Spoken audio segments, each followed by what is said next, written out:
At the dawn of a new century, it is apt to look back, review, and examine the developments occurring in the Indian and the world economies with a view to assessing the implementation of reform process in the global context. This will help in deciding the course of action for the kind and pace of reforms needed to be pursued in the second generation reforms process and beyond.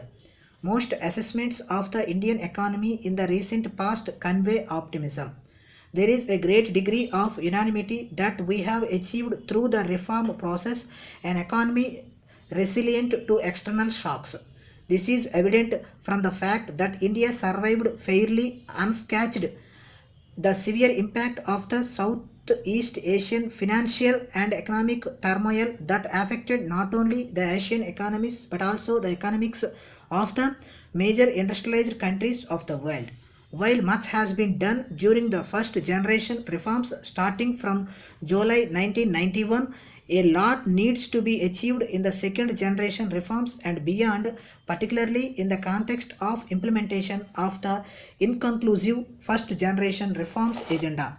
Besides, the government has to pursue an economic agenda that addresses vital concerns of the national economy. In accomplishing such an agenda, there is need to effect reforms to bring about higher productivity and efficiency in all sectors of economy, industry, financial system, boosting exports, modernization and strengthening of infrastructure, greater competition, better resource allocation are some of the areas which require immediate attention. The thrust must be to achieve defined objectives of reform process and international obligation and to create conditions that enable Indian corporates and professionals to gain for the country the most from its comparative advantages. The financial sector determines the stability and sustainability of the real economy. No doubt the financial sector reforms initiated so far have facilitated growing integration among various segments of financial markets and closer convergence of Indian financial system with practices prevailing in international financial markets. However, the task is far from complete. The financial sector reforms initiated so far have barely touched the agenda of fiscal adjustments. After 9 years of apparent fiscal stabilization, there is no perceptible decline in revenue and fiscal deficit, and the public investment has remained constrained by inadequate availability of investable resources. More worrying is the fact that while external debt burden has been eased and external economic management has been exemplary, the internal debt continues to mount. The agenda for future is long. The first and foremost is, however, the necessity to follow best international standards and to continue efforts to introduce maximum accountability in the transactions. At the same time, proper emphasis has to be laid on growth policies that do not give rise to problems that endanger instability in the financial sector. Moreover, given the new international focus, the regulation of financial sector is no longer a matter of choice or domestic concern alone. It is more likely that the willingness of the rest of the world to do financial business will depend on their confidence in our financial practices. Hence, the financial sector reforms and liberalization of markets are desirable, necessary and essential to derive maximum advantage from the changes that are taking place in technology and international movement of capital. One of the striking features of the first generation reforms process is the strong growth of external trade. To sustain this trade growth, there is a need to have a fairly open economy with adherence to multilateral trade regime under the aegis of the World Trade Organization. A high growth rate of the economy cannot be sustained in the absence of the corresponding high growth of export. This is an area where urgent policy attention is required.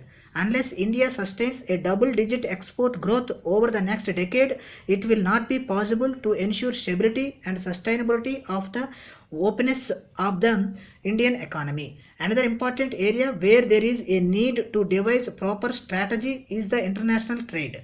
The government in this regard has taken initiatives by lowering the import duties in the budget and by removing the quantitative restrictions on more than 700 items in the export-import policy for the current year. Public sector reforms is an area where necessary steps are urgently required. Public sector reforms have been largely restricted to disinvestment in a few public sector enterprises.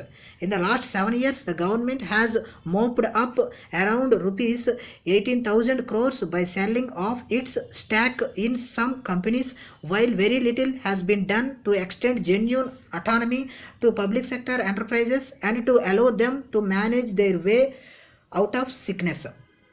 Above all, the most important aspect for a large economy like India is to maintain good economic relations with all major economies of the world. While economic cooperation within Asia is important, close bilateral economic ties with major developed economies cannot be overlooked.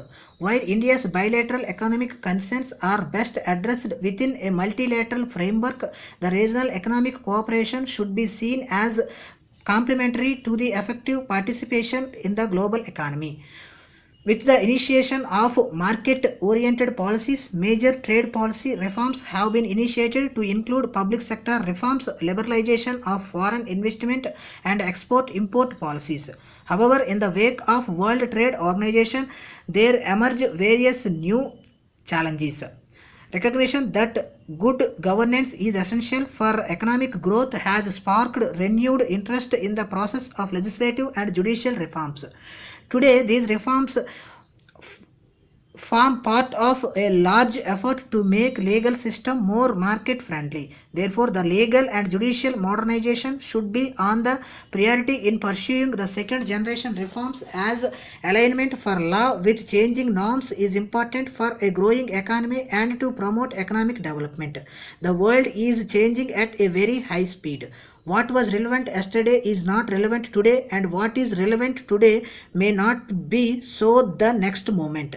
This is the pace of change which is metamorphosizing every aspect of business activity and posing challenges to the professionals, requiring them to equip with techniques and skills to cope with the processes of change.